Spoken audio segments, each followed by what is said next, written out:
Erwin Rommel is widely considered the most respected military commander to fight for Nazi Germany. Known as the Desert Fox, he has been held up for decades as the proof that a soldier could serve Adolf Hitler and still fight with honor.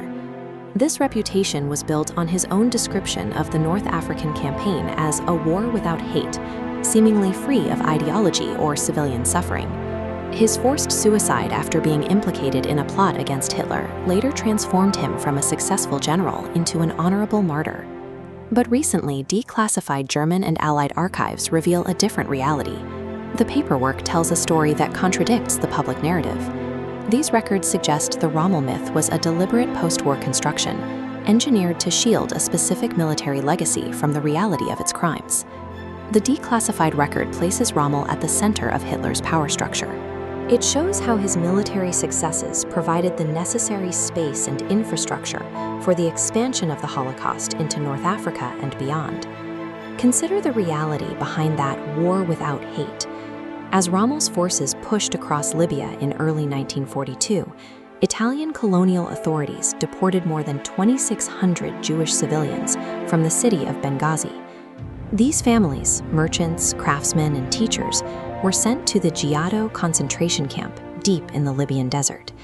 Inmates were starved and denied basic medical care, leading to a typhus outbreak that killed at least 526 people. This camp operated squarely within the theater Rommel commanded. When Axis troops occupied Tunisia later that year, the persecution moved right up to the front lines. SS officer Walter Ralph arrived to organize a mobile killing squad, an Einsatzkommando. Ralph's unit coordinated directly with the Wehrmacht military command to force roughly 5,000 Tunisian Jews into a network of more than 20 labor camps. This diagram shows the direct military benefit of that arrangement. These conscripted civilians were forced to dig the very trenches, bunkers, and defensive fortifications that Rommel's army fought behind. The North African campaign was a conflict where the defensive infrastructure keeping Rommel's troops alive was built by Jewish forced labor. Archival research reveals that Ralph's Einsatzkommando was an advance team moving toward a specific target, Palestine. This map illustrates the operational blueprint. If Rommel's tanks broke through British lines at El Alamein, seizing Egypt, the road to the Middle East would open. Following the Wehrmacht were SS death squads, prepared to systematically murder the 500,000 Jews living in the region. Every mile Rommel advanced brought that genocide unit closer to 500,000 people. That mass extermination was only prevented by General Montgomery's victory at El Alamein in the autumn of 1942. While he was eventually pushed back, Rommel left a lethal physical legacy in the Egyptian desert. His engineers laid massive, horseshoe-shaped minefields designed to channel attacking forces into kill zones, a defense network the Germans called the Devil's Gardens. When the war ended, those millions of unexploded mines were simply abandoned. Preserved by the dry desert air, they remain highly functional today.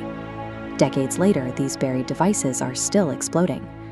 Rommel's tactical decisions continue to inflict casualties, measuring their cost in the lost limbs and lives of Egyptian civilians over 80 years after the last shot was fired.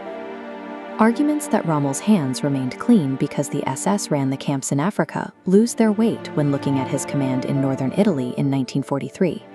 When Italy switched sides to join the Allies, Rommel issued a directive known as the Gesindelbefehl, or rabble order. He explicitly commanded that former Italian allies who resisted German authority be treated without mercy. Under his direct authority, roughly 600,000 Italian soldiers were disarmed. Rommel classified them as military internees rather than prisoners of war to bypass international protections before deporting them to German labor camps, where thousands died. The United States Holocaust Memorial Museum documents a behavioral paradox here. Rommel refused to carry out certain orders, like executing captured black prisoners of war, or following the commando order to kill captured Allied operatives.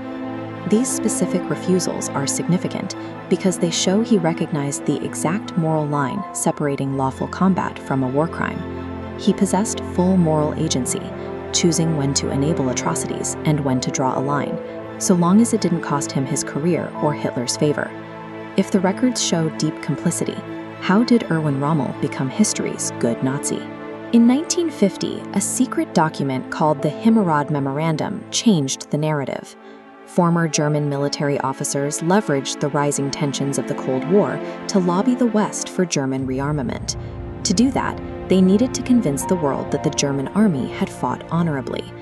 Rommel's fame and his forced suicide made him an ideal silent martyr they could use to rehabilitate the entire military in the eyes of the Western Allies. This narrative allowed an entire nation to delay its reckoning with what its army actually did, stalling war crime trials and allowing perpetrators to quietly reintegrate into society. The 500,000 Jewish people in Palestine were saved by the Allied victory at El Alamein. Their survival depended on the military defeat of the man whose tactical brilliance had brought a genocide team to their doorstep.